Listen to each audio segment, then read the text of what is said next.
Let's go nuclear. That's the message from a bunch of coalition MPs. Let's bring in the Resources Minister Keith Pitt, who was talking a big game on nuclear energy before he was appointed to Cabinet as the Resources Minister. Good to talk to you, Keith. Have they got a good point? Should we be doing more to at least allow the option of nuclear energy in this country? Chris, great to be with you, great to be with your viewers. They've got the same point that's always been there. I mean, this is something for which there's currently a moratorium in Australia that's been maintained.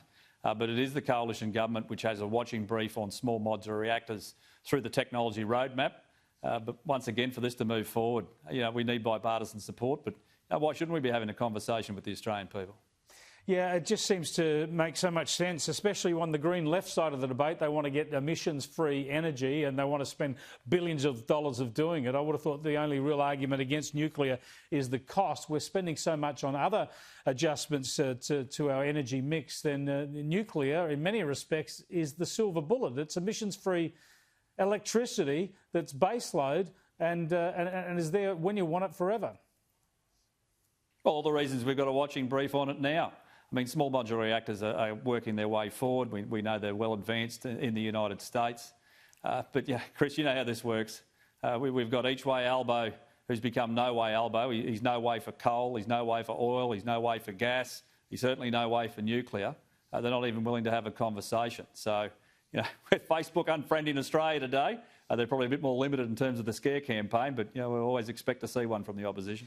When we talk about nuclear, though, should we broaden the discussion away from just nuclear energy? Obviously, we have a substantial nuclear industry already in terms of exporting uranium, some of the richest uranium deposits in the world. But should we be talking about a nuclear energy industry domestically that can also support nuclear submarines, which would resolve a real defence and strategic weakness at the moment? Well, look, as you've pointed out, we have very substantial uranium resources in Australia, which we export to countries under particular agreements. But, Chris, I was a member of a backbench committee that did another inquiry into potential nuclear industries, and what that established very clearly is there's certainly not enough technical capacity in Australia for any of those things that we're discussing now. We have one nuclear reactor at Lucas Heights, which produces pretty much all of Australia's nuclear medicine, keeping Australians as safe as possible, treating cancers, potentially curing them from cancer, identifying cancers. And right now, at this moment, we can't get the opposition to even agree to a site for a low-level radioactive waste facility at Kimber in South Australia after 40 years. Now, those discussions continue to be ongoing, but this is the realities of life. You depress me. You depress me about how difficult it is because we need to build up that expertise for all sorts of reasons in the future. Just while we're on energy, though, as well, I want to ask your thoughts about your West Australian Liberal colleagues suggesting they can shut down coal-fired power in Western Australia within 4 years, by 2025. What sort of a shake-up, what sort of difficulties will that create for the Western Australian energy reliability? Oh, look, I've already said publicly that Matt Keane in New South Wales, his plans are fantasy. WA hasn't seceded. They're not an island. They're certainly not Fantasy Island. But this proposal is crazy. I mean, why would you throw away assets which are not at the end of their life that provide a significant level in terms of security, reliability and affordability for your electricity network? It's just not something I agree with, whether it's on the East Coast or the West Coast.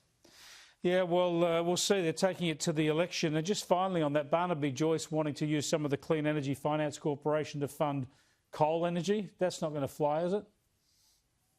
Oh, well, the challenges of this place, Chris.